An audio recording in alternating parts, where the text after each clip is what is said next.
हे सरळ व्याजाचा प्रश्न बघा कसा सोडवायचा. अमितने 30,000 रुपये रक्कम दर साल दर शेकडा 20% दराने 2 वर्ष मुदतीसाठी व्याजाने घेतली, तर त्याला एकूण किती सरळ व्याज द्यावे लागेल. आपल्याला सरळ व्याज काढायला सांगितलं आहे. बघा कसं काढायचं.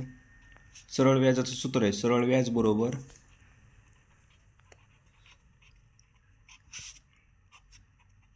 मुद्दल गुणाकारामध्ये दर गुणाकारामध्ये कालावधी ह्याच्या छेदामध्ये 100. आता मुद्दल किती दिलं आहे आपल्याला 30,000. मग 30,000 मुद्दल लिहून घ्यायचं. गुणाकारामध्ये दर किती दिला आहे 20% दराने. कालावधी 2 वर्षाचा आहे. 100. आता हे सोडवायचं. हे खालचे 2 शून्य कट करायचे, वरचे 2 शून्य कट करायचे.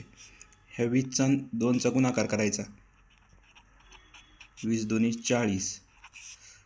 4 1 4 4 4 त्रिक 12. हे 3 शून्य जसे तसे. म्हणून आपलं सरळ व्याज आलं. सरळ व्याज बरोबर 12,000.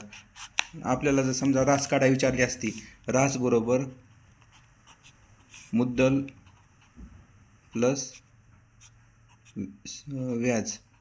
मुद्दल किती आपलं 30,000 प्लस ही 12,000. 42,000 आपली रास आली असती जर रास विचारली असती तर.